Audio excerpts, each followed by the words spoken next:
dedicada a la ciencia en el deporte, actividad que promueve la igualdad, la no discriminación, la prevención y la erradicación de la violencia por razones de género. ¿Están de acuerdo en que esta plática se grabe y, bueno, además ceden los derechos de su imagen para la reproducción del material audiovisual que la DGDC y la UNAM consideren? Completamente de acuerdo. Sí, de acuerdo. Pues De los acuerdo. tres estamos, o los cuatro estamos de acuerdo, así que comenzamos.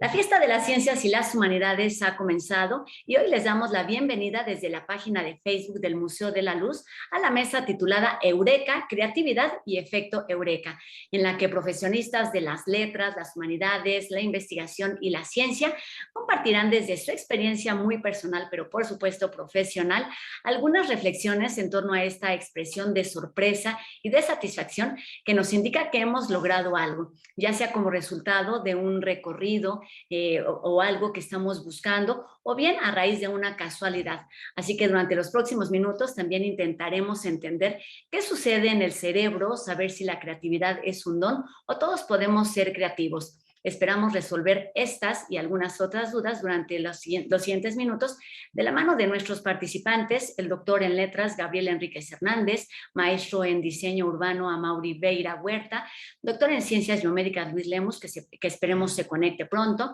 y la doctora en matemáticas Amanda Montejano Cantoral. Así que bueno, esta tarde los saludo con mucho gusto desde la Ciudad de México. Mi nombre es Rosa Brizuela, soy periodista, reportera, conductora de TV UNAM desde hace 15 años. Y bueno, durante los 2 últimos años hemos estado al aire con el programa La UNAM Responde, dando respuesta precisamente a esta emergencia por COVID-19 con un programa diario de lunes a viernes. Y en esta charla me toca pues un poco guiar esta conversación, así que pues les daré las indicaciones para que todos estemos en el mismo entendido. Esta plática consta de 2 etapas. La primera es de exposición, donde cada uno de los ponentes tendrá la palabra en 3 ocasiones. La primera ronda será de 7 minutos para hacer el planteamiento del tema. La segunda será de 5 minutos para implementar o complementar su intervención o la de nuestros compañeros. Y la tercera consta de 3 minutos para hacer un cierre, complementando o completando así la primera hora. Y bueno, la segunda parte son 30 minutos de plática que está destinada a resolver las dudas y las inquietudes del público que nos harán llegar a través de streaming. Así que si están de acuerdo, pues comenzamos con Eureka, Creatividad y Efecto Eureka. Y para comenzar, escuchamos a nuestro participante o a nuestro ponente número 1, que es el doctor Gabriel Enríquez Hernández. Él estudió la licenciatura, la maestría y el doctorado en letras en nuestra universidad. En 2007 obtuvo una beca para una estancia de investigación en el Consejo Superior de Investigaciones Científicas en Madrid y actualmente es investigador del Centro de Estudios Literarios, donde estudia la poesía de Pablo Neruda, la crónica de Amado Nervo, la novela corta en México y el poema en prosa en Hispanoamérica. También es subdirector del portal web La Novela Corta, una biblioteca virtual, donde pueden leerse más de 70 novelas cortas, ensayos y estudios sobre este género. Además, se desempeña como subdirector del portal de José Juan Tablada y es investigador también del Instituto de Investigaciones Filológicas de nuestra universidad. Así que, Gabriel, bienvenido, muy buenas tardes y comenzamos precisamente con los orígenes o con los primeros puntos sobre este tema. Te escuchamos. Muchísimas gracias, Rosa. Gracias también a aquellos que a través del Internet nos acompañan esta tarde. Mi charla sobre hoy girará en torno a los orígenes o los primeros conocimientos que tenemos acerca de la capacidad creadora. Durante muchos años, los filósofos, los escritores, los críticos literarios se han preguntado ¿de dónde viene la capacidad para escribir versos? ¿De dónde viene la capacidad para hacer literatura? O, mucho más extendido, ¿de dónde proviene la capacidad para crear? La primera parte voy a abordar este asunto, sobre todo en la antigüedad, pero debido al tiempo solo me voy a ocupar de 2 filósofos. El primero va a ser Platón. El segundo va a ser Aristóteles, con una diferencia que explican desde diferentes puntos de vista, cuál es el origen de la creatividad, de dónde viene la creatividad. En un segundo momento voy a abordar cómo estas ideas en torno a los orígenes de la creatividad se transforman y cambian. Si bien Aristóteles propone una versión, digámoslo entre comillas, mucho más científica, Platón va a tener una idea conectada con los dioses o con la divinidad. Estas ideas, sobre todo la de Platón, que es absolutamente externa, va a dar un giro de 360 grados para convertirse o para proponernos durante básicamente el neoclasicismo y el romanticismo, surge a partir del neoclásico y se va a sentar completamente en el romanticismo. Este giro va a consistir en entregarnos una visión completamente subjetiva, interna, es decir, la creatividad viene del poeta.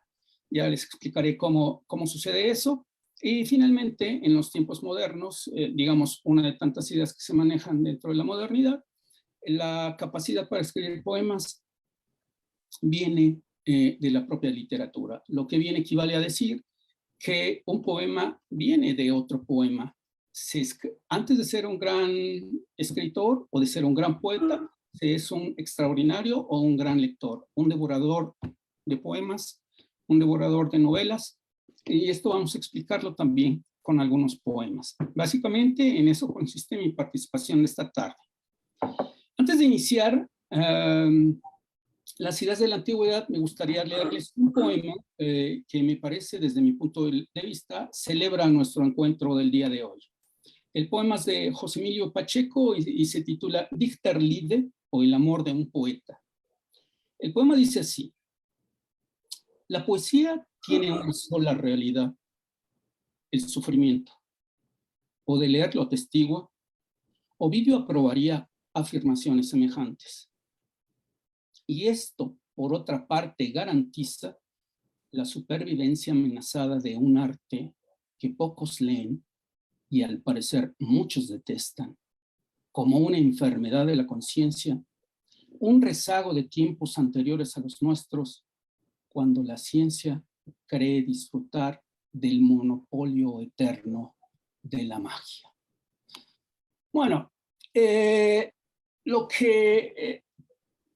primero que habla sobre los orígenes de la creatividad es Platón. Platón hace un acto de terrorismo creativo. Platón expulsa de su república ideal a los poetas. Ustedes pueden imaginar que Platón está ideando su ciudad y coloca las figuras principales, gobernantes, comerciantes, trabajadores de casa, etcétera, etcétera. Pero en esa república ideal no entran los poetas. ¿Por qué no entran los poetas?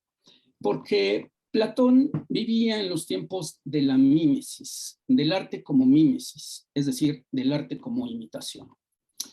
El arte imitaba la realidad, el arte hacía copia del mundo en el que vivimos.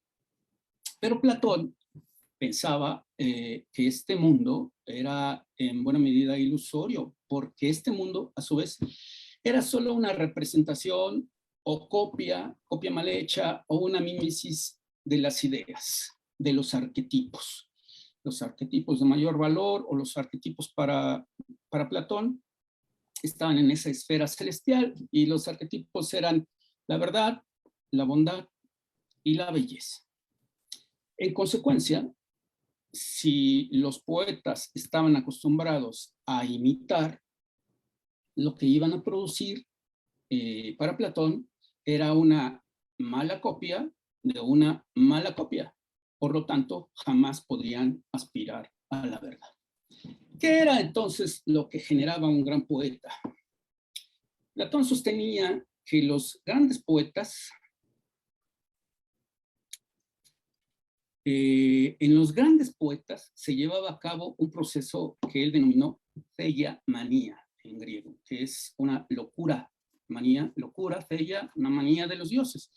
Es decir, los dioses descendían, la divinidad descendía se introducía al cuerpo del poeta y hacía que el alma del poeta ascendiera otra vez a las esferas celestiales. El alma ascendía porque, en buena medida, para Platón, el alma de los hombres conservaba un carácter divino. Cuando la divinidad entraba, el alma podía ascender. Una vez que el alma ascendía, podía contemplar en ese espacio de las esferas celestiales la verdad, la bondad y la belleza. Y a eso se debía que hubiera grandes poetas, los que sí podían, con ese ascenso del alma, contemplar lo que verdaderamente le importaba a Platón, o lo que era auténtico para el filósofo. Esta idea del ascenso se va a mantener incluso hasta el siglo XX. Hay poetas en que hablan del ascenso, ¿no? De que el alma se asciende. Platón tenía una idea también hermosa que está un poquito distante, pero es importante mencionarla, que decía que la belleza entraba por los ojos, o entra por los ojos. No hay razón, ¿sí? Hay contemplación, la belleza entra por los ojos. Por eso, cuando nuestra alma, caminando encerrada dentro de nuestro cuerpo, en esta dicotomía cuerpo y alma que existe desde los griegos, contemplaba la belleza, había un shock y nuestra alma podría elevarse porque la belleza era lo único que despertaba el alma y le hacía recordar, o le despertaba la memoria y le hacía recordar parte de su carácter divino, y en consecuencia nuestra alma se elevaba. Esta idea de elevación, insisto, va a durar hasta entrados el siglo XX. Esta y otras ideas de Platón.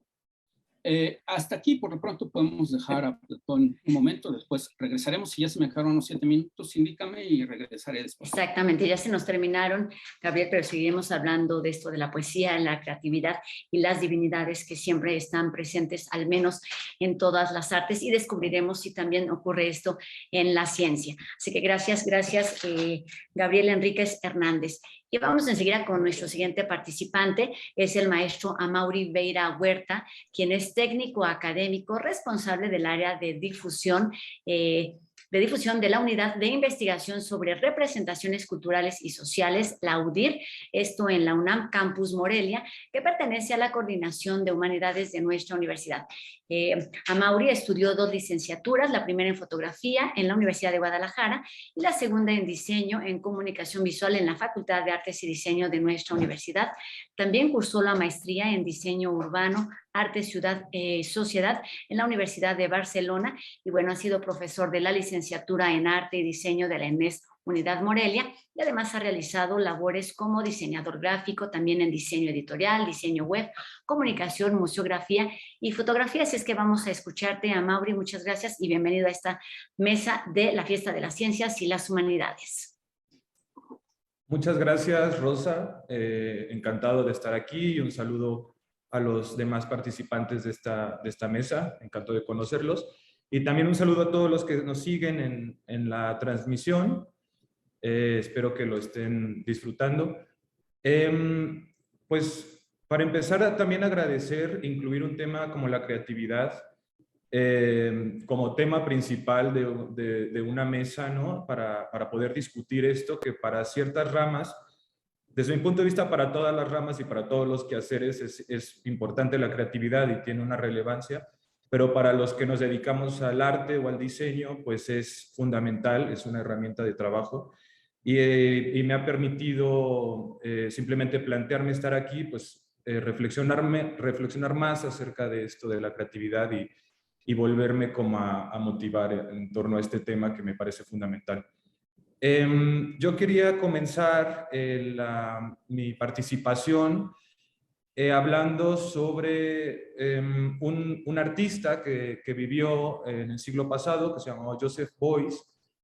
Es de origen alemán, y más o menos a mediados del siglo pasado, cuando el arte estaba viviendo este momento de gran cambio, ¿no? Surgía el arte conceptual, surgía el arte contemporáneo, como lo entendemos hoy en día, con Duchamp y con esta cuestión en donde el peso del arte, el valor del arte, estaba ya de repente depositado más que en el objeto, en la idea o en lo que rodeaba al objeto, ¿no? Cómo se entendía a un objeto artístico. Joseph Beuys, en este contexto, que fue gran partícipe del movimiento contemporáneo, realizó algunos planteamientos que son muy importantes, y particularmente uno que me parece fundamental es el de que todo ser humano es un ser creativo. En todo ser humano existe la creatividad porque el arte es el ser humano y su fuerza creativa, ¿no? Y por lo tanto, todas las personas pueden llegar a ser artistas, ¿no? Este planteamiento que rompió de manera radical lo que se venía entendiendo por arte hasta ese momento, pues generó una avalancha de formas de entender el arte a partir de las aportaciones de Joseph Beuys, y dio origen a ciertas formas de arte colaborativo, arte participativo, arte colectivo, que se fueron desarrollando y que existen hasta hoy, ¿no?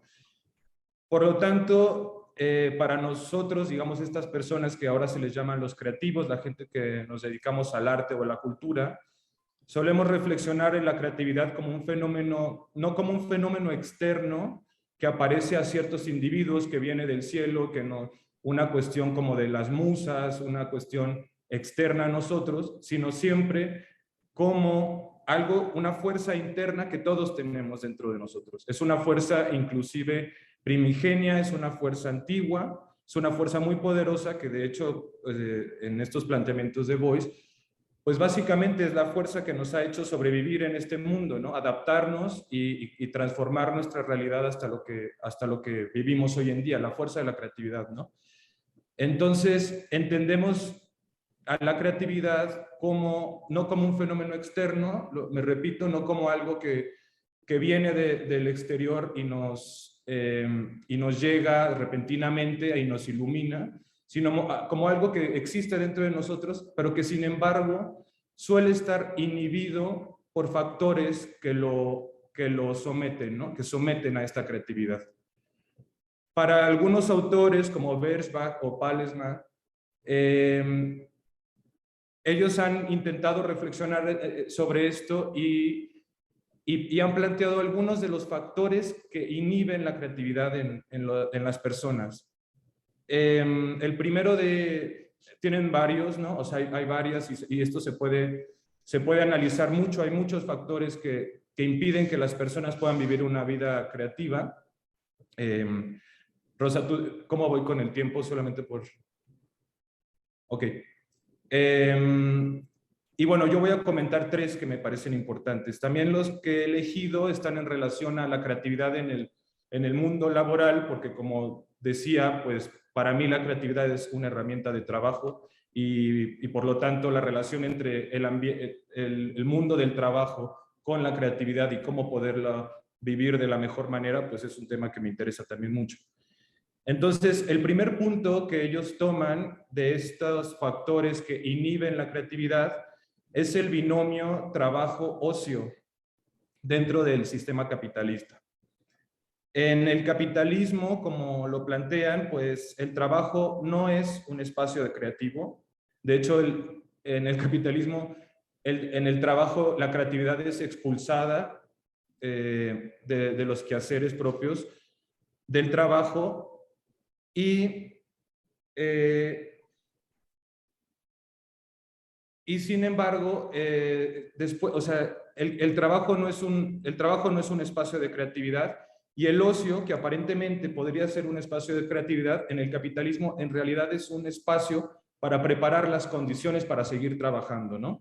En nuestro espacio de ocio, en nuestro tiempo libre, tenemos que descansar para seguir trabajando, tenemos que preparar la comida para poder alimentarnos, para seguir trabajando, tenemos que mantener nuestros cuerpos, nuestra salud para poder seguir trabajando. Entonces, la creatividad queda reducida a un tiempo marginal, porque no la podemos ejercer en el trabajo y tampoco la podemos ejercer en el espacio de ocio.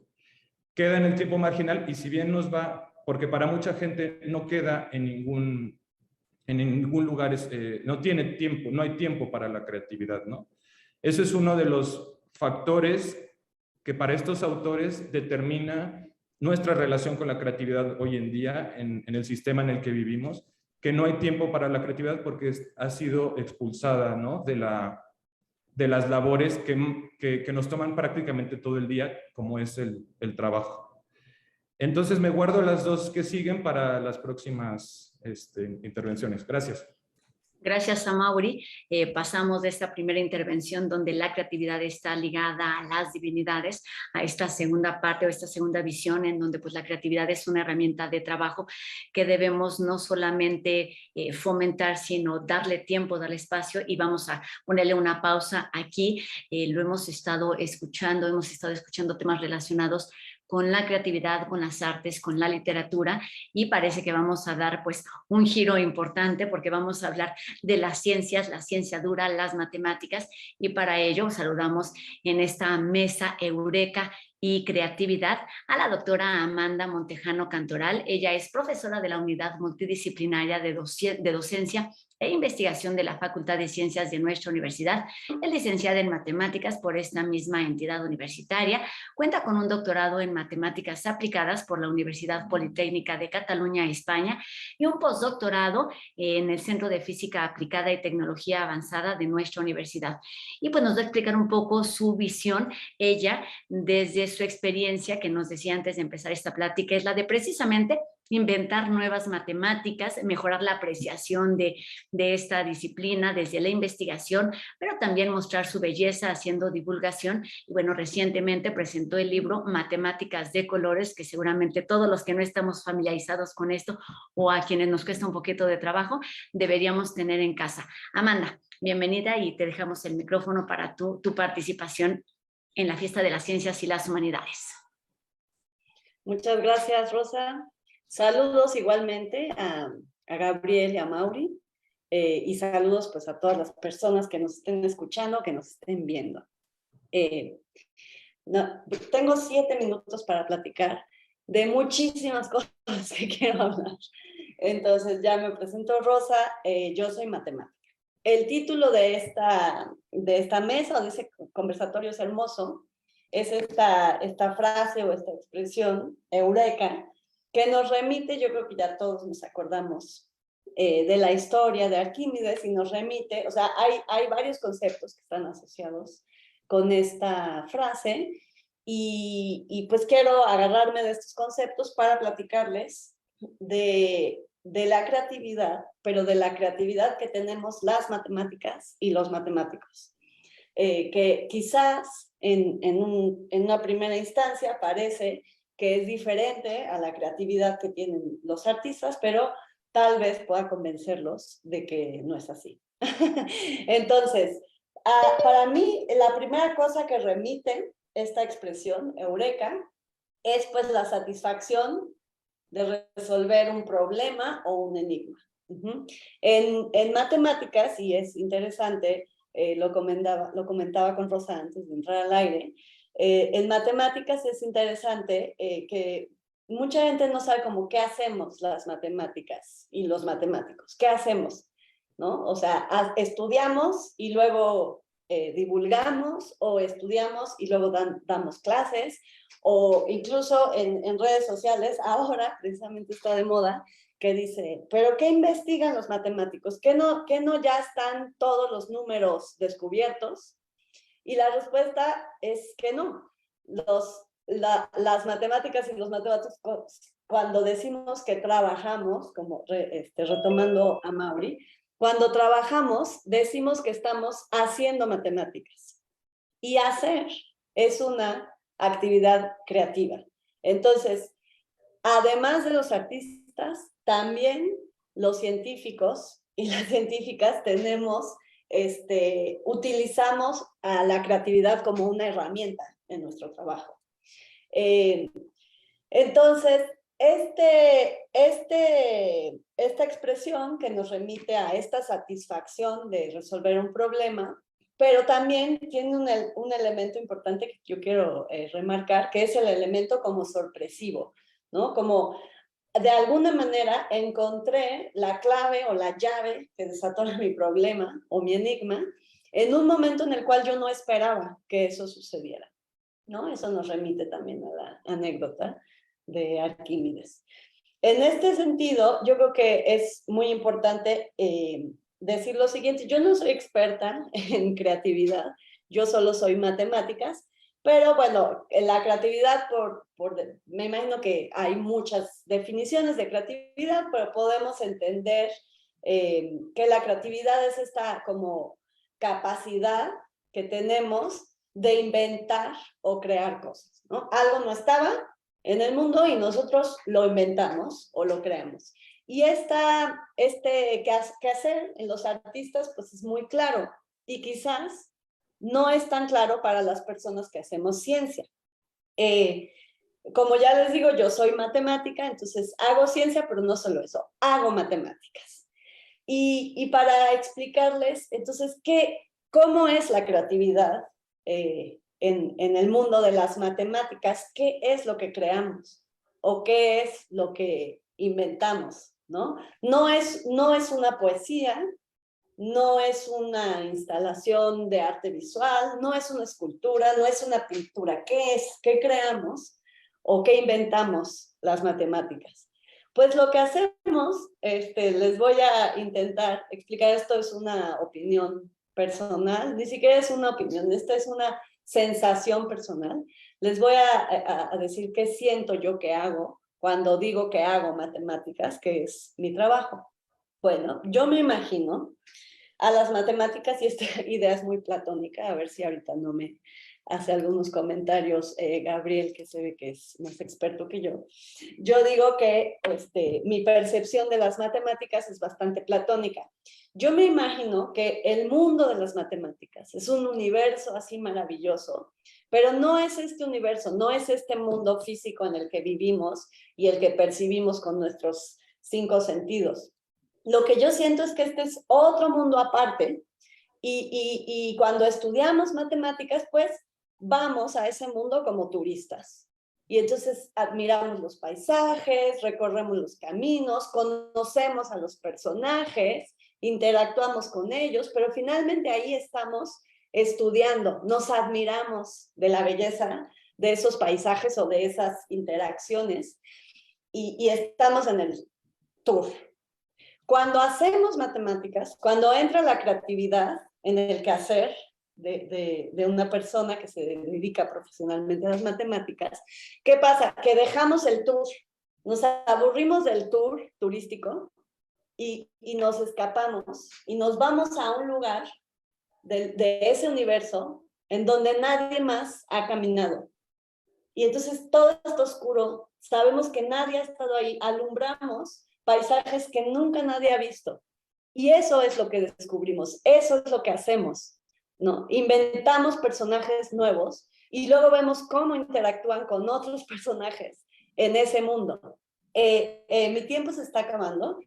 Para concluir, quiero dejar estas 3 ideas. Entonces, no solo los artistas utilizan o tienen a la creatividad como una herramienta, creo que también muchos científicos en gran medida y en particular muchísimo los matemáticos. Y lo que quiero dejar para mi siguiente intervención como una puerta abierta es esta idea de la sorpresa, de la eureka, de que descubrimos algo en un momento inesperado, porque el inconsciente tiene mucho que ver en la creación en general y en particular de las matemáticas. Entonces, por eso quiero hablar en mi siguiente intervención de la importancia del descanso y de la importancia de los momentos de ocio para permitir pues estas conexiones. Gracias. Muchas gracias, Amanda, por esta participación y por poner sobre la mesa otro tema a discutir, que es el de si la creatividad está ligada pues a la mente, al pensamiento y aquello que es como muy estricto, o bien tiene que ver con las emociones, con las expresiones, por este lado de entenderlo también como una sorpresa. Regresaremos para continuar con estos temas y bueno, se integra también a nuestra conversación como estaba previsto el doctor Luis Lemus, quien es investigador del Instituto de Fisiología Celular de nuestra universidad, miembro del SNI, Sistema Nacional de Investigadores. Él es biólogo, doctor en Ciencias Biomédicas y bueno, también realizó un postdoctorado en la Universidad de Princeton y bueno, además de impartir cursos de posgrado, ha dictado numerosas conferencias sobre el cerebro. Sus artículos se han publicado en distintas revistas como Nature y bueno, tiene como objetivo hablar de distintos conceptos que están ligados a la representación de las imágenes mentales que engloban a la totalidad de los objetos y de los sujetos, es decir, cómo experimentamos un poco a lo que nos enfrentamos a través de estímulos auditivos, táctiles o visuales. Luis, ¿cómo estás? Bienvenido y a esta mesa de Eureka y Creatividad. Escuchamos tu presentación. Hola Rosa, buenas tardes. Antes que nada, una disculpa por llegar tarde. La verdad es que pensaba que eran las 2:30 de la tarde, no sé dónde estaba. Estaba en mi proceso creativo, pero bueno. Eso es bueno, hay que fomentarlo y hay que darle tiempo, como acabamos de escuchar. Sí, y bueno, a veces uno pierde el tiempo, la noción del tiempo, por andar en esas cosas, pero bueno. Estamos aquí. Pues yo lo voy a tomar justo donde lo dejó Amanda, me parece. O sea, yo no sé si me perdí otra intervención. Y es una pena que así haya sido, porque a lo mejor voy a decir cosas repetitivas, pero bueno, desde mi foro de las neurociencias, que es a lo que me dedico, como dijiste, pues nos interesa entender qué ocurre en el cerebro cuando se están dando ciertos fenómenos perceptuales. En el caso de Eureka, del momento Eureka, que así lo conocemos en neurociencias, es ese momento en el que sentimos que algo nuevo llega a nuestra mente, algo que no estaba. Ese momento, esa emoción, finalmente es una emoción, la podemos medir en el cerebro, podemos ver qué áreas del cerebro participan cuando ocurre este evento. Desgraciadamente son eventos efímeros, son de corta duración y que con muchos métodos, bueno, con los métodos que existen actualmente para investigar el cerebro, a veces se pierden. Entonces ha sido un tema de difícil estudio.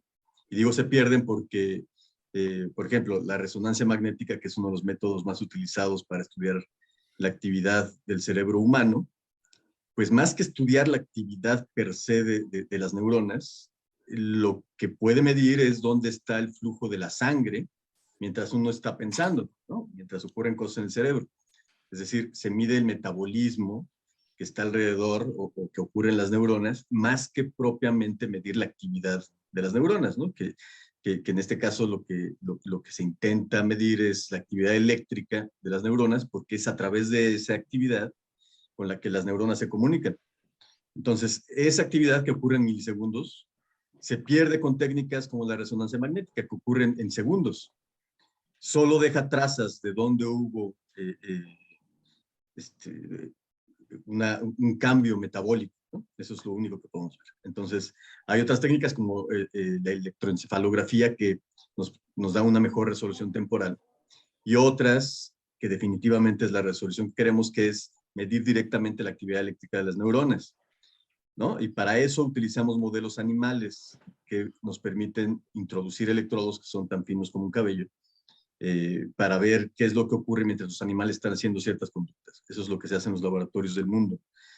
Un modelo muy eficiente para estudiar conductas que se acercan a las conductas humanas es el modelo de los monos, que es precisamente con el modelo que yo trabajo. Entonces se entrena a los monos para realizar conductas que nos interesan, por ejemplo, cómo se toman decisiones, cómo se retiene información a corto plazo, etc. Pero una vez más, estudiar el fenómeno como Eureka en el cerebro de los monos es muy complicado porque pues necesitamos que los monos se sorprendan resolviendo un problema. No es cualquier sorpresa, no es, el fenómeno de la sorpresa ocurre con un susto, por ejemplo, ¿no? Y después del susto viene quizás un enojo. Esta sorpresa se asocia precisamente al evento que ocurre antes del susto, ¿no? Es algo que no predecíamos, que se sale de nuestra hipótesis normal de trabajo en el que estamos, es algo que nos saca de ese esquema. Entonces, hacer esos estudios controlados en monos, pues de hecho no existe, no ha habido estudios de ese estilo.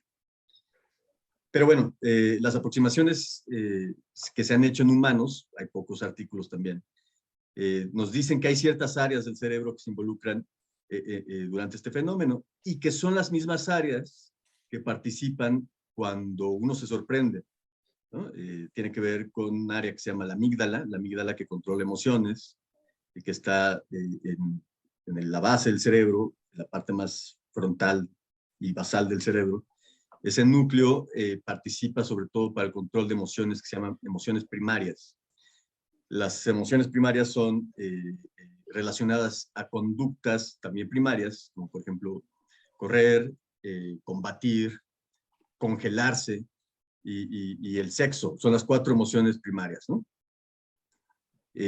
Después, sí hay muchas emociones que aparecen, sobre todo se pueden observar en animales, pues vamos a decir, más sofisticados, conductualmente hablando, y esa sofisticación viene precisamente de relaciones sociales, ¿no? Que tienen que ver con la comunicación. Para la comunicación es muy importante los movimientos, la expresión facial, la expresión oral. A través de esas expresiones primarias ocurren emociones. Las emociones, que me parece que es un tema que están tocando, pues también se pueden explicar en el cerebro. El cerebro justamente tiene estas áreas que explican las emociones y que no solo están en el cerebro, también están en el cuerpo. De hecho, la palabra emoción viene del latín, que significa, de la palabra latina emotio, ¿no? Que significa movimiento. Entonces, el prefijo e da la idea de algo que se mueve, ¿no? De estar en movimiento. Y hay quien sostiene que las emociones no se pueden percibir si no hay movimiento, ¿no? De hecho, hay estudios por ahí que muestran que las personas que tienen cuadraplegia, que tienen alguna lesión a nivel cervical, pues no se pueden mover y dejan de experimentar emociones a nivel de emociones complejas como las que nosotros experimentamos, o sea, los que estamos, digamos, normal, ¿no? Sin lesión, que nos podemos mover. Lo que quiero decir con esto es que para sentir una emoción hay que moverse, ¿no? Todo lo que hacemos conductualmente, todo lo que nos mueve, cuando hablamos, ¿no?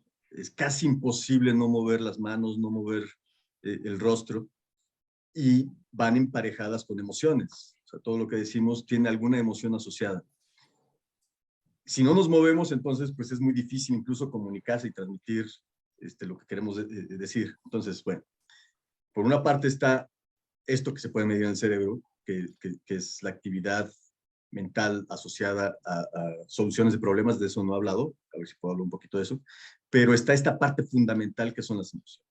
Y es fundamental para la Eureka porque es una emoción, ¿no? Entonces, ¿y qué ocurre generalmente después de solucionar un problema? Ya sea que activamente se esté buscando solucionar un problema, o que aparezca de súbito sin que esté, como decía Amanda, me parece, está uno relajado y es cuando ocurre, ¿no?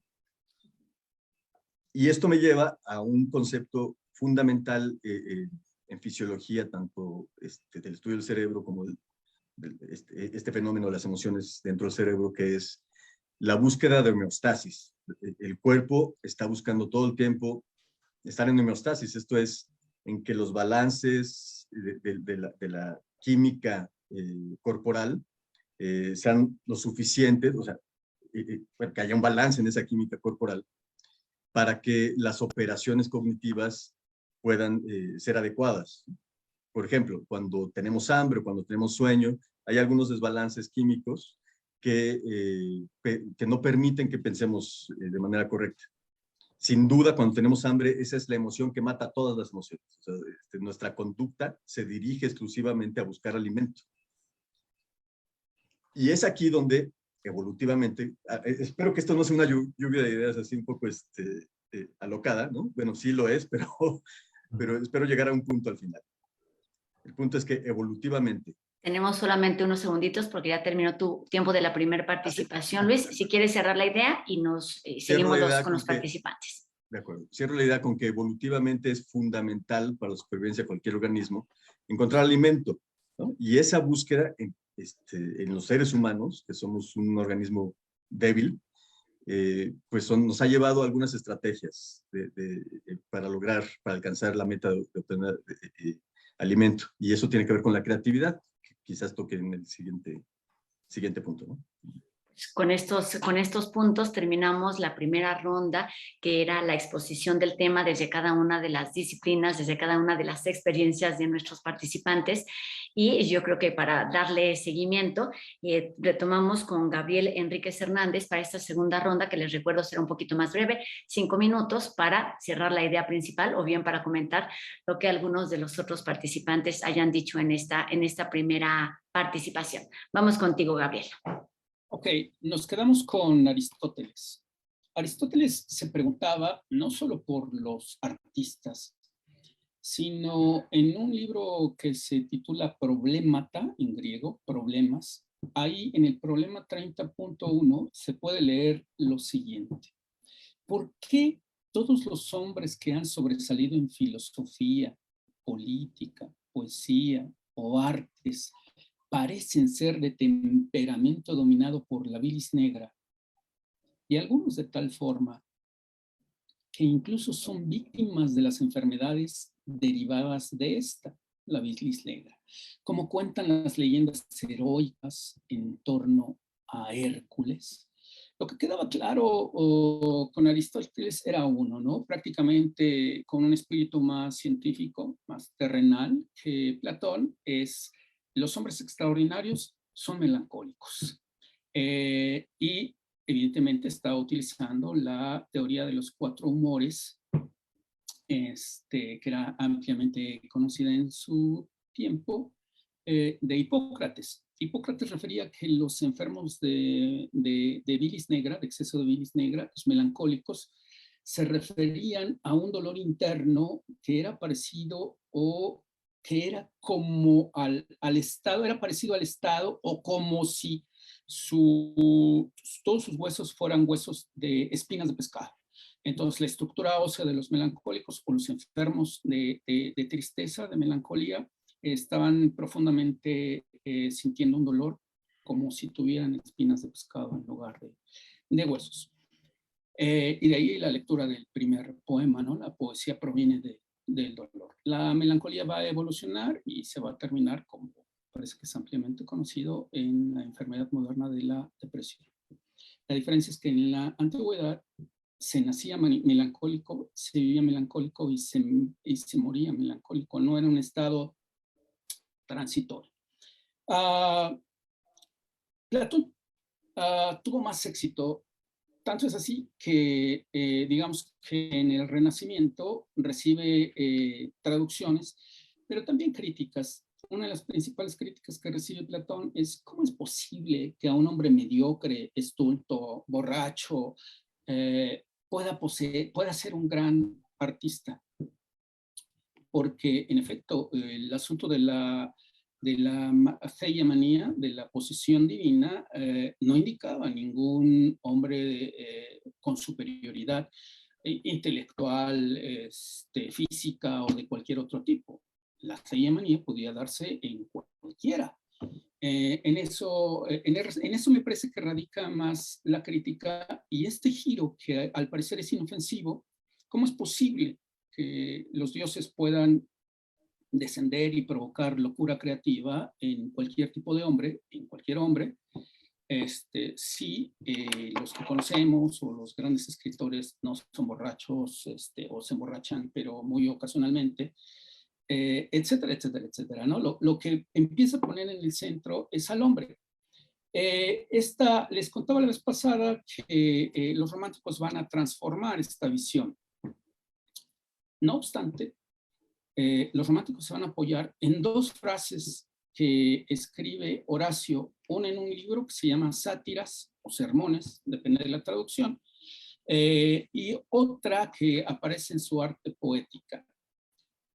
La primera, la de Sermones, ahí escribe Horacio cuando dice ¿qué se necesita para que qué necesita tener un escritor para que nosotros podamos considerarlo un gran poeta? Y ahí escribe en latín rápidamente, y les traduzco, lo digo en latín porque es importante los términos, ¿no? Dice: ingenium cui sit, cui mens divinior atque os, magna sonaturum des hominis huiis honorem. Lo que está diciendo ahí son tres elementos que van a ser muy importantes.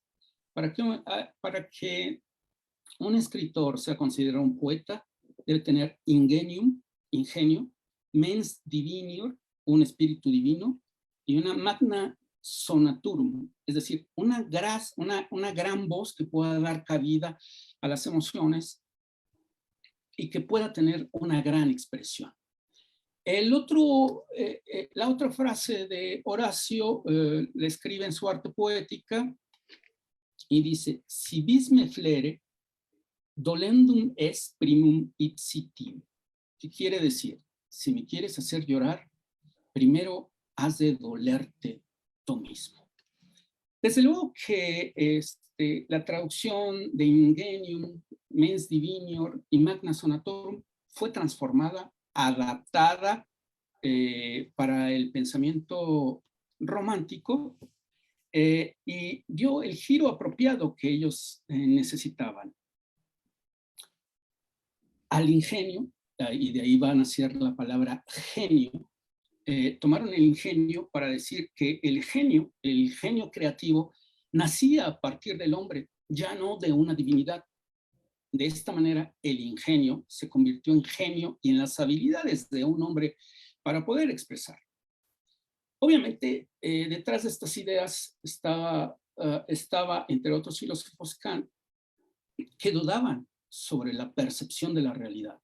Esto quiere decir que, y que dudaban también de la percepción en consecuencia del conocimiento. Esto quiere decir que todo lo que veíamos lo veíamos a través de nuestra subjetividad. Entonces comienza a implementarse la subjetividad y de ese ingenium de Horacio van a ser el genio, el hombre de genio, el hombre que es capaz de darle expresividad, de observar, tiene la sensibilidad, es otra palabra que se habla durante el romanticismo, tiene la capacidad suficiente para observar en la naturaleza lo que le llame la atención. Después, tiene imaginación, que es el proceso que transforma aquello que está percibiendo, y después de la imaginación, tiene la capacidad para comunicarlo. Y aquí es donde entra la otra frase de la arte poética: si me quieres hacer llorar, primero has de dolerte tú mismo. Esto quiere decir, o nos lleva... ¿Se ha cumplido ya el tiempo, Gabriel? ¿Quieres terminar la idea? Sí, esto nos lleva al concepto de la subjetividad. El genio es interior y es expresión de una cuestión personal, no de la divinidad, no de una bilis negra.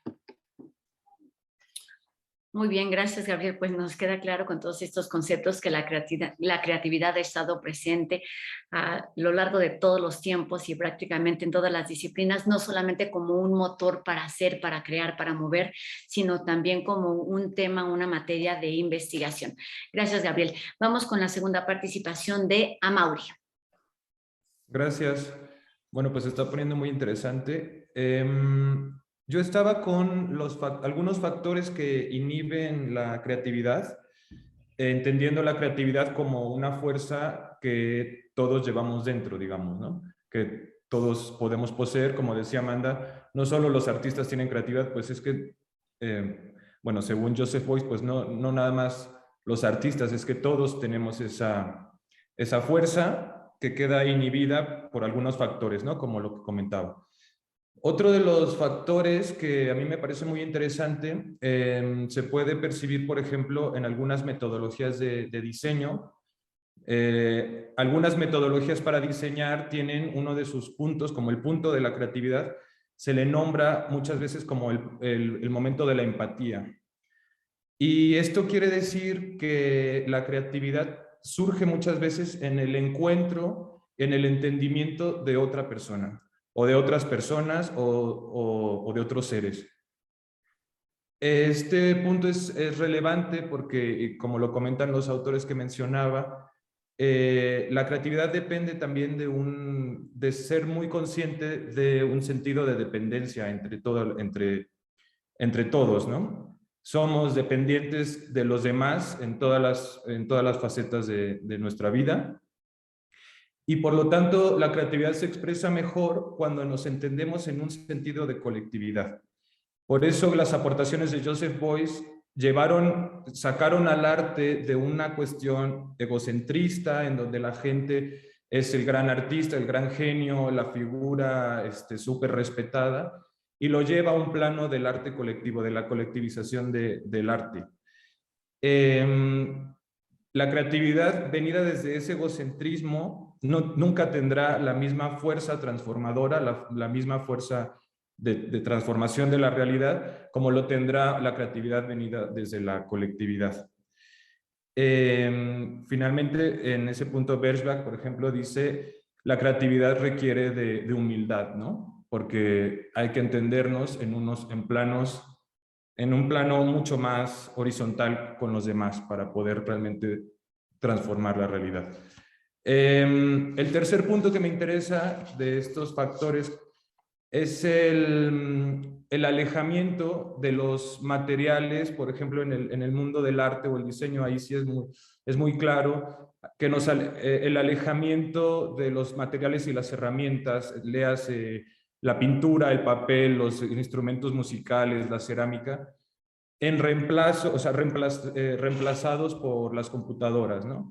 El alejamiento de los materiales, de la materialidad, y por lo tanto de muchísimas posibilidades que tienen que ver con nuestros sentidos, con nuestra percepción que se genera a partir de los olores, los tactos y todo lo que los instrumentos nos permiten. Alejarnos de eso y reemplazarlo por una cuestión completamente virtual inhibe la creatividad en un sentido bastante amplio para los artistas, porque se entiende que entonces la creatividad son ideas que se expresan, ¿no? Que todo el mundo tiene dentro de sí mismo, ¿no? Como una idea que quiere llevar a cabo, y la computadora aparentemente es la que lo va a llevar a cabo de la manera más práctica, pero en realidad el encuentro con la materialidad, el encuentro pues sí, con estos objetos, que no nada más tienen que ser los del arte, también pueden ser las herramientas del jardinero, nos provoca en nosotros reacciones que desencadenan la creatividad dentro de nosotros. El encuentro con la materialidad misma, aún antes de tener las ideas que queremos llevar a cabo. A veces está antes el encuentro con el objeto, el encuentro con la materia. Finalmente, hay una cita que me gusta mucho relacionada con esto, que es de Pallasmaa, que dice: lo real da lugar a una experiencia imaginativa, ¿no? Que finalmente vuelve al mundo de la vida. Es este encuentro con la materialidad lo que nos desencadena lo que se conoce como la imaginación creativa, ¿no? Para crear tenemos que imaginar, que son dos conceptos hermanos y están completamente ligados, ¿no? Primero imaginamos, después creamos, la imaginación creativa. Entonces, bueno, creo que hasta ahí ya llego. Gracias. Pues muchas gracias a Mauri, y se liga con la pausa o con el tema en el que nos quedamos en pausa con Amanda, que tiene que ver pues no solamente entender la creatividad como un proceso, como algo que debe trabajarse, como algo a lo que debe dedicársele tiempo, espacio y demás, sino, o más bien, todo este proceso que está directamente ligado con este eureka, que es lo sorpresivo, lo sorprendente, lo que parece, digamos, de forma repentina. Vamos contigo, Amanda, y esta segunda intervención. Gracias, muchas gracias. Coincido a Mauri con que se está poniendo muy interesante y a mí me da mucha emoción. Han mencionado diferentes características como un poco o condiciones necesarias para que se dé, para dar lugar a la mente creativa, digamos. Y mencionaron esta capacidad de imaginación, o Gabriel mencionó otros cuantos atributos que además se establecen desde la antigüedad. Pero hay uno que no han mencionado y que a mí me gustaría resaltar, que es esta libertad. Yo siento, o por lo menos desde mi humilde punto de vista como matemática o como persona que se dedica profesionalmente a las matemáticas, que la libertad es muy importante para que se dé la creatividad. Y otra que también me gustaría mencionar, que es la valentía. Hay que estar como un poco como medio inconscientes o locos para tener un valor y atrevernos a hacer cosas diferentes, y entonces pueda darse la creatividad o la creación. Y en ese sentido, esas dos características a mí me remiten pues como a la niñez o a los niños, a las niñas, a los niñes. Y eso se conecta con lo que decía Luis Alonso, y por eso me emociona, porque todas las ideas se van conectando aquí. Fíjense que yo siempre sentía que las personas a las que yo admiraba en el mundo de las matemáticas, profesores o profesoras que tuve a lo largo de mi formación, yo siempre tenía esta idea de que eran como niños, ¿no? Yo decía, es que esta maestra es como una niña, o este profesor es como un niño. Y después, por otro lado, yo siempre sostuve que los seres humanos somos seres matemáticos, que nuestra capacidad especial, nuestro superpoder, son las matemáticas o el poder hacer matemáticas, aunque no lo sepamos. Ya sé que hay mucha gente que dice que no le gustan las matemáticas, pero yo igual sostengo que a todos nos gustarían si supiéramos. Y ahora estoy reflexionando en este momento que quizás a lo que me refiero, o esta sensación mía de que todos los seres humanos somos matemáticos, es más bien el sentimiento de que todos los seres humanos somos seres creativos. Y ahora sí lo conecto con lo que decía Luis Alonso. Quizás, es una hipótesis que lanzó, sea precisamente esta característica evolutiva que nace de nuestra necesidad de conseguir comida de maneras originales y diferentes, porque claro, no somos ni los más fuertes, ni los más altos, ni los más nada. Entonces, tuvimos que inventar formas originales y distintas para comer, y eso nos hace seres creativos. Esas eran las primeras dos observaciones que quería mencionar. Ahora tengo poco tiempo para abordar a la tercera cosa en la cual me quedé yo en la intervención pasada, que es algo que me interesa mucho enfatizar, y es el valor del trabajo constante, el valor del entrenamiento y el valor también del descanso para fomentar que la creatividad se pueda dar. Este valor es algo que es un valor que yo conozco por experiencia, no sé si esté fundamentado de alguna manera con estudios, pero insisto que lo que yo estoy hablando es experiencia.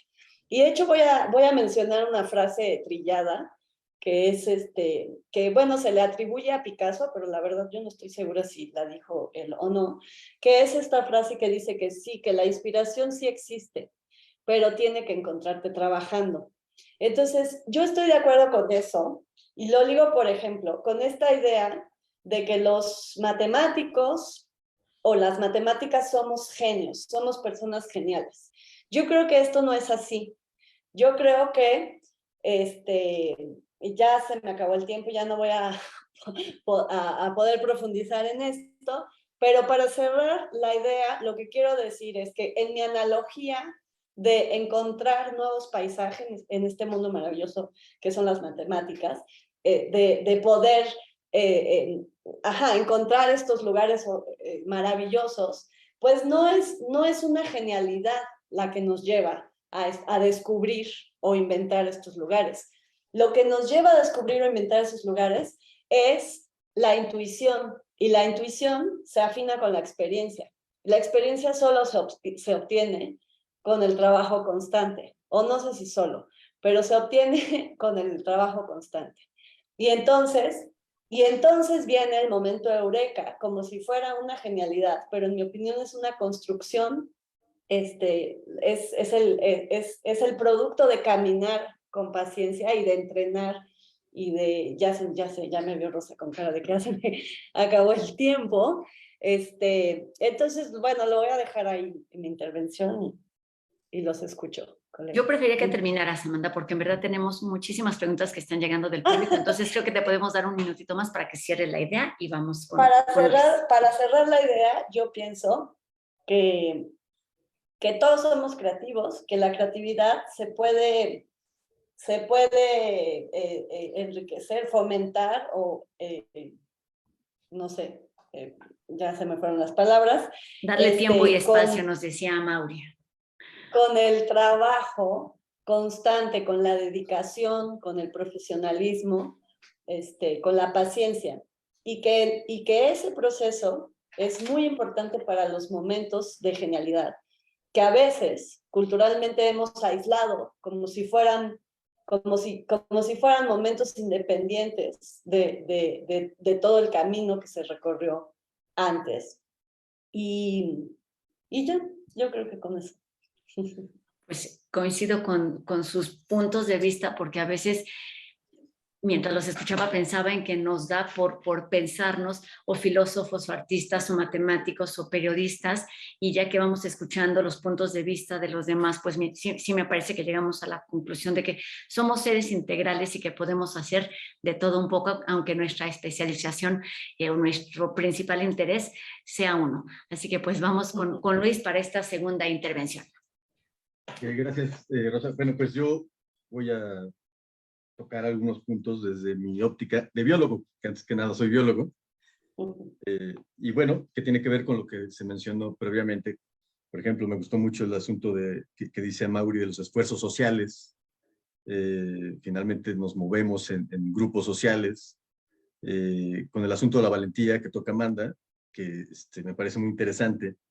Esto de darle tiempo, tener paciencia, que somos organismos matemáticos. Yo lo llevaría al asunto de la resolución de problemas.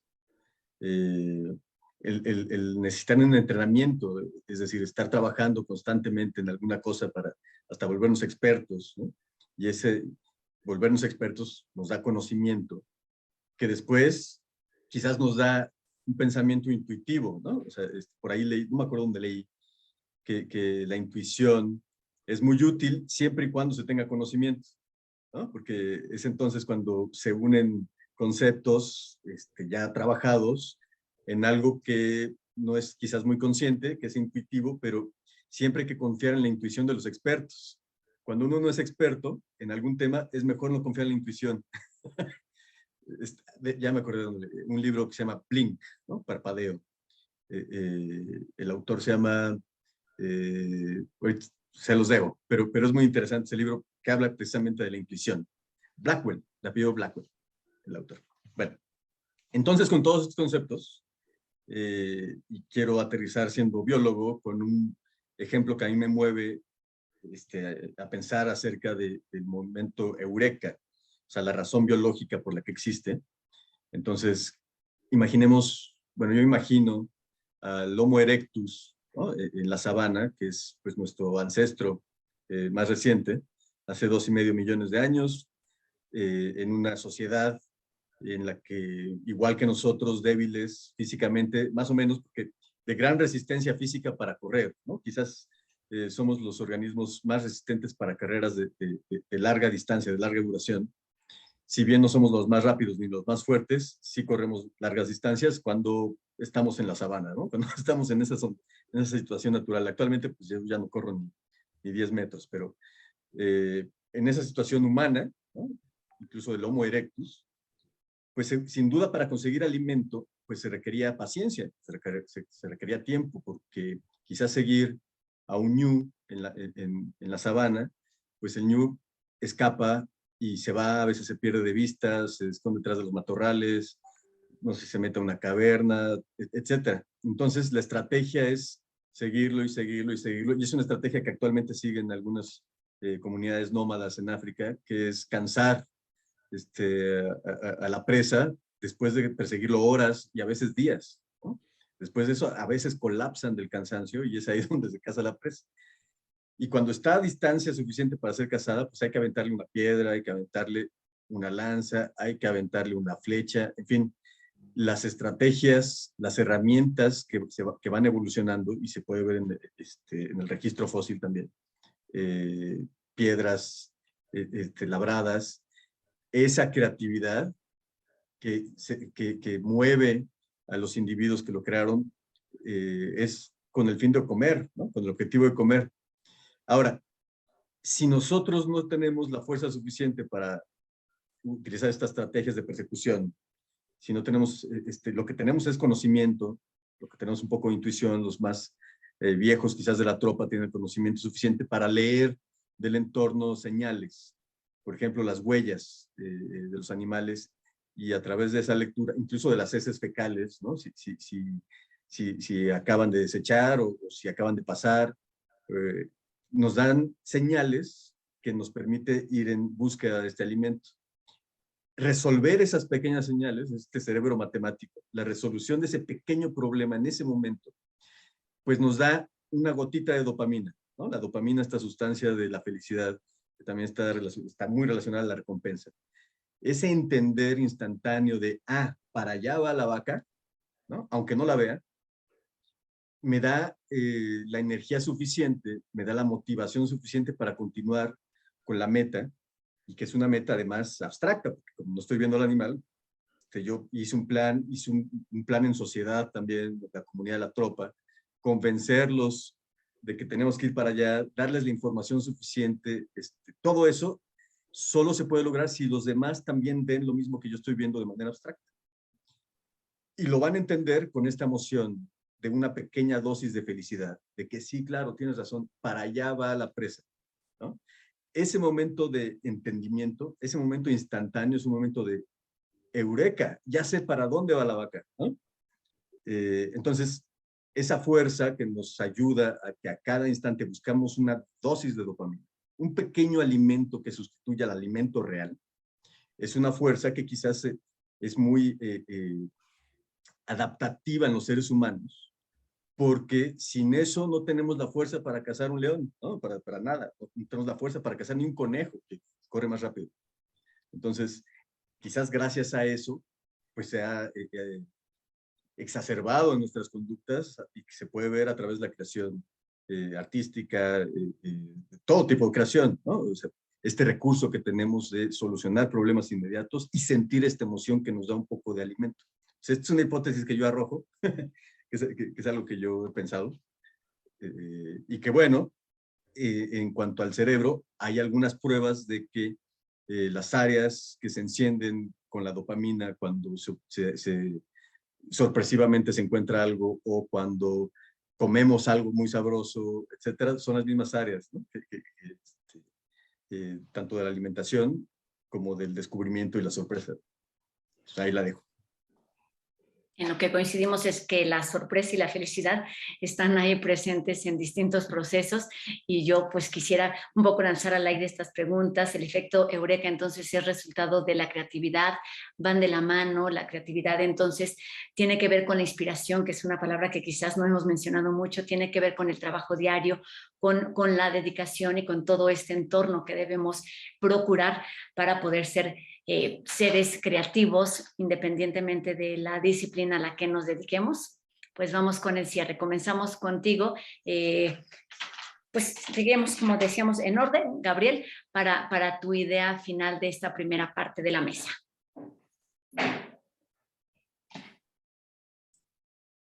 Tu micro está muteado, Gabriel.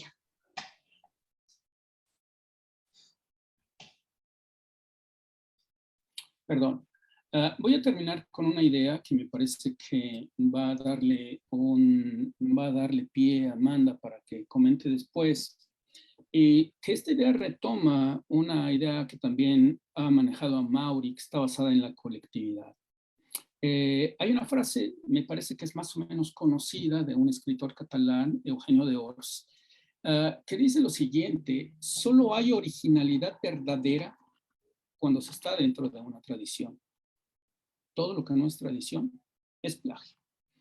La idea, al inicio de mi participación les comentaba que habíamos pasado de la divinidad al centro, al autor, a la idea del genio, y terminamos arribando a principios de siglo con esta idea.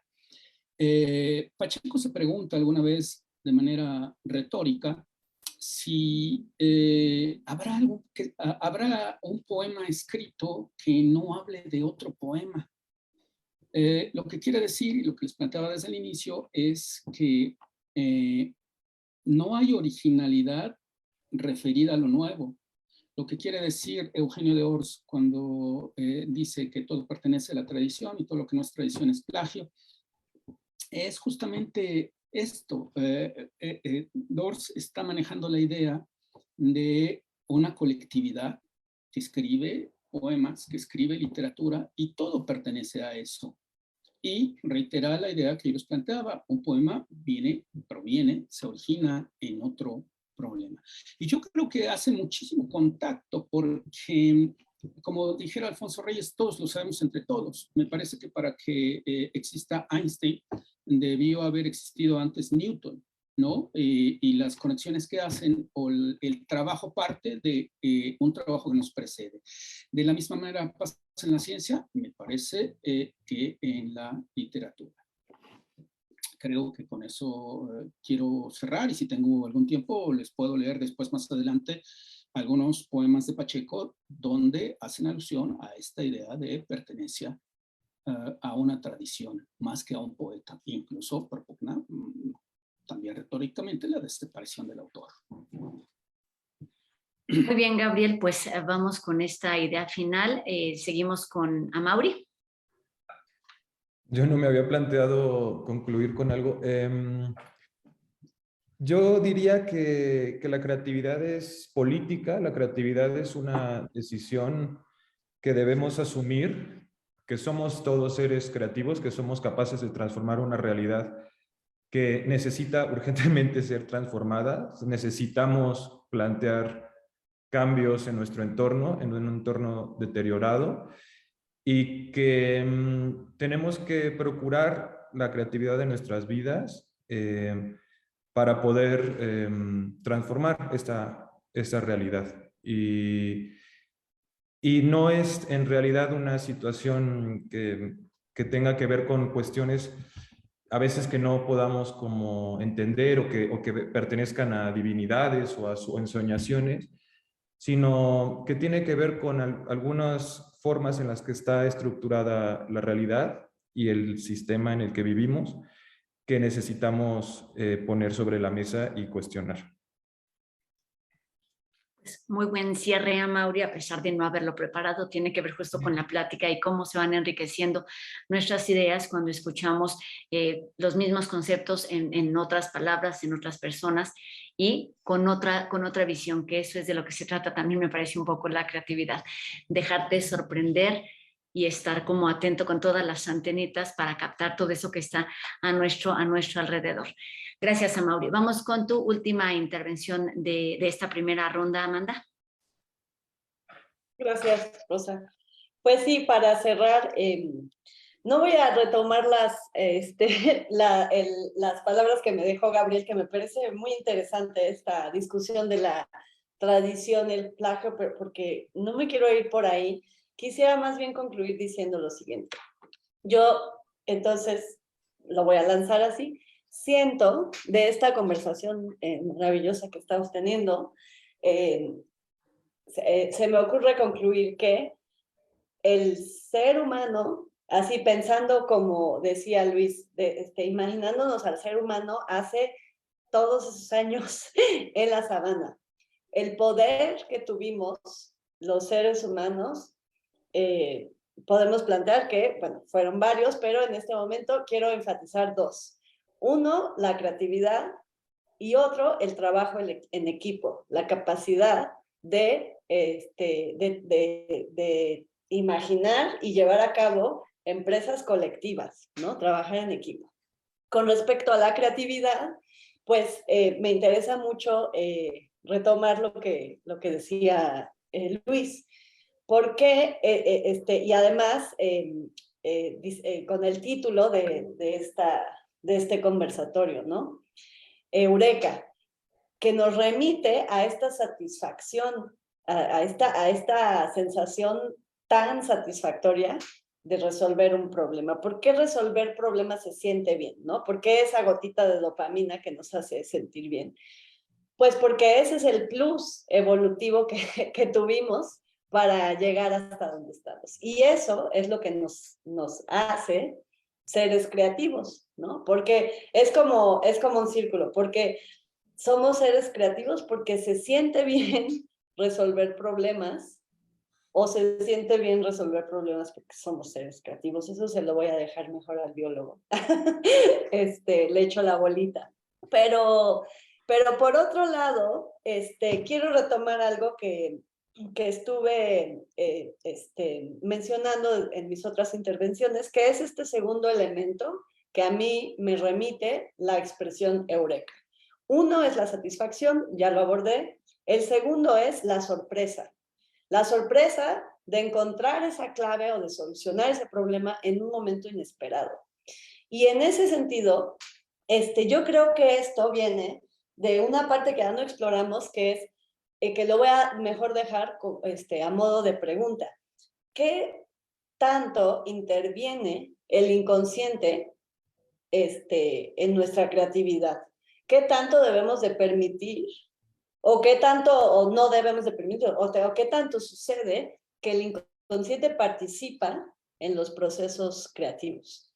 Yo no sé, pero yo creo que mucho, por experiencia. O en mi experiencia, creo que mucho. Y por eso, insisto, además de en el valor del trabajo y el valor de la capacitación o de la especialización, insisto en el valor del descanso y en el valor del parar para permitir que procesos que quizás yo no entiendo sucedan y entonces se dé la creatividad o encontremos esos caminos diferentes, originales o esas conexiones que no existían, las encontremos,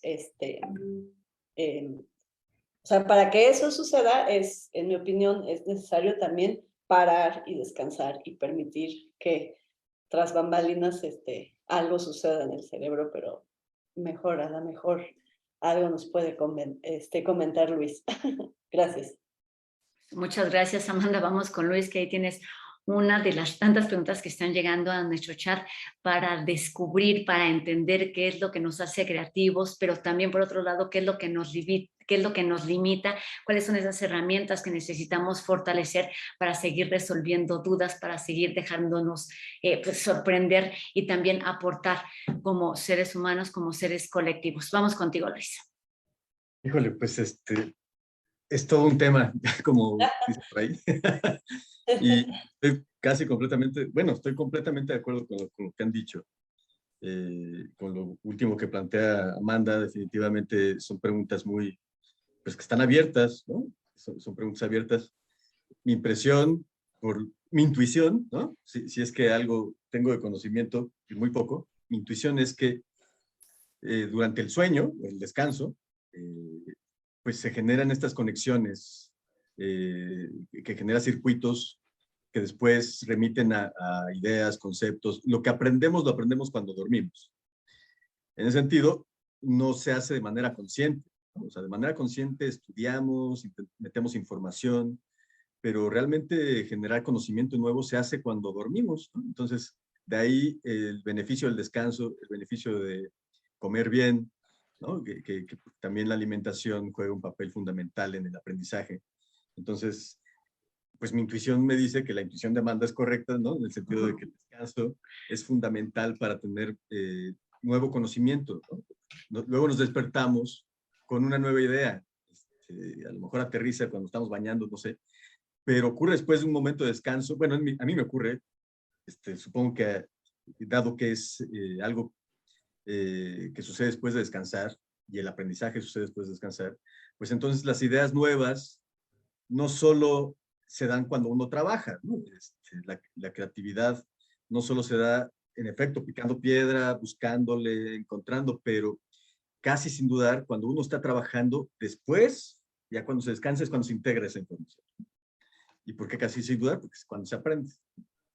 Entonces, pues aquí hay dos conceptos que a mí me parecen fundamentales para fomentar la creatividad, ¿no? Que es trabajar, buscarle, tratar de resolver problemas y descansar, buscando que a través de la homeostasis, a través de un cuerpo, así que mente sana en cuerpo sano, siempre ha sido cierto, ¿no? Porque con todos los moléculas, todos los mecanismos moleculares del cuerpo, si están en homeostasis, está en balance, entonces el pensamiento va por sus vías correctas y se generan estos momentos. Ahora, una cosa con la que les quiero dejar esta pequeña provocación es que en ocasiones el estrés, ¿no?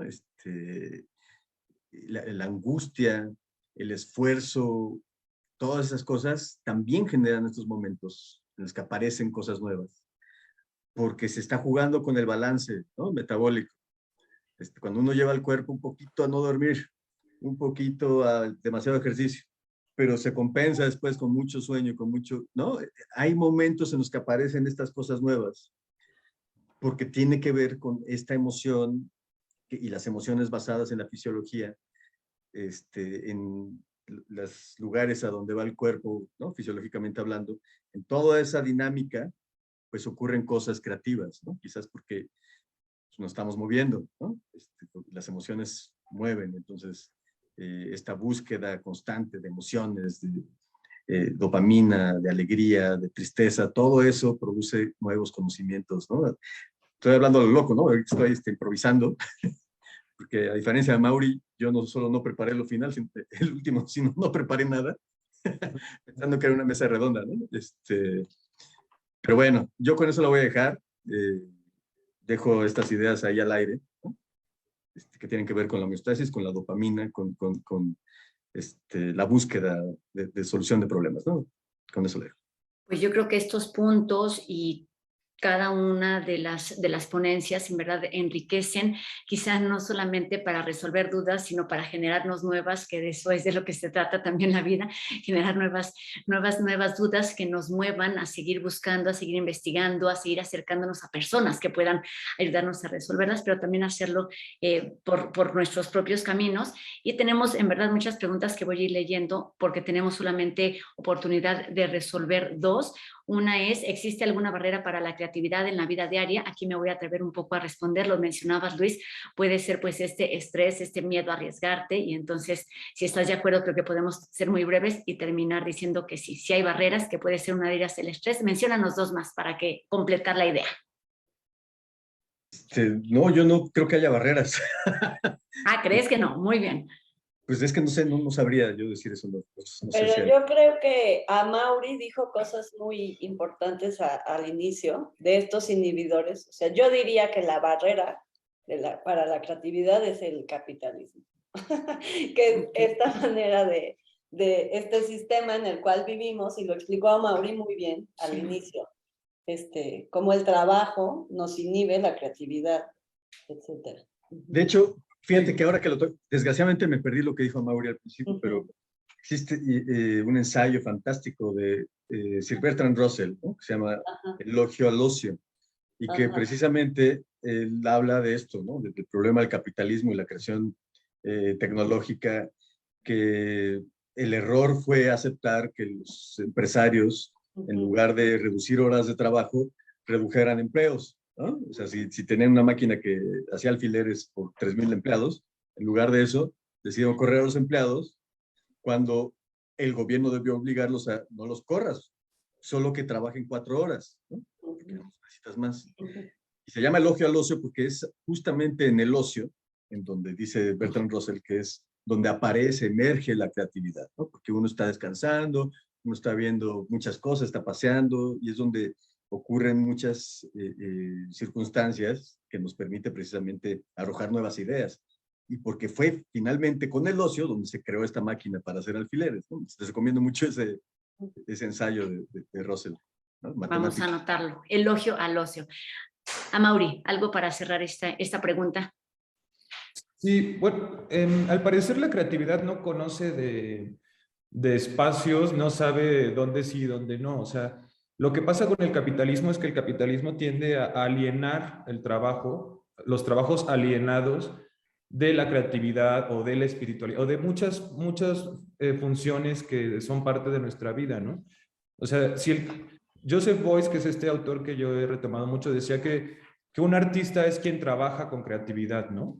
O sea, hay que dar espacio en los trabajos a la creatividad, hay que aprender a vivir, a trabajar de forma creativa, hagas lo que hagas. O sea, todos los trabajos tienen esa posibilidad. Lo que pasa es que el capitalismo es muy duro en esto, ¿no? Aleja a la creatividad porque pues el chiste es producir dinero, ganar dinero, y también la creatividad no funciona muy bien si el objetivo es el dinero. O sea, pues eso pues pierde, o sea, pierde un poco el sentido, ¿no? Cuando ese es el único objetivo del trabajar, ¿no?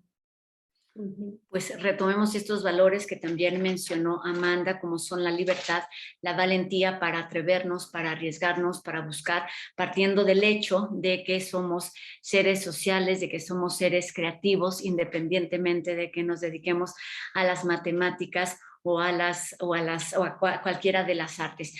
Agradezco muchísimo su participación, sus minutos en esta mesa dedicada a Eureka y la creatividad, este momento que puede ser sorpresivo, pero coincidimos, creo todos, en que es un momento que nos trae beneficios y que es un momento agradable, y que pues esa creatividad es un proceso y puede trabajarse, y todos tenemos, como también mencionamos o mencionaron ustedes durante sus participaciones, todos tenemos las capacidades y las habilidades. Lo que hace falta y quizás en algún momento es desarrollarlas. Así que pues muchísimas gracias, doctor Gabriel Enríquez Hernández, por tu participación en esta mesa. Muy buenas tardes. Tu micro está bloqueado otra vez, Gabriel, pero gracias. Bueno, pues muchas gracias a ustedes, ¿no? Gracias, Gabriel, y también maestro Amaury Veira Huerta, muchas gracias por tu participación. No, gracias a ustedes, un gusto. Doctor Luis Lemos. Pues muchas gracias, un gusto conocerlos, un placer platicar con ustedes. Gracias. Doctora Amanda Montejano. Gracias, igualmente un placer, sí. Pues coincido que esta diversidad de opiniones en verdad nos enriquece a todos nosotros y a todas las personas que nos estuvieron siguiendo a través de esta página de Facebook. Nos llegaron muchas preguntas, lamentablemente ya no alcanzamos a responderlas. Yo invitaría que si algunos de ustedes tienen pues el interés y la posibilidad de hacerlo, lo haga de manera directa a través de este chat. Muchísimas gracias a la Dirección General de Divulgación de la Ciencia por esta invitación a la 10ª edición de la Fiesta de las Ciencias y las Humanidades, que continúa hasta el 23 de octubre con actividades virtuales, pero también presenciales. Todos los detalles en el sitio www.dgdc.unam.mx/la fiesta. Mi nombre es Rosa Brizuela y nos encontramos en alguna otra ocasión. Muy buenas tardes.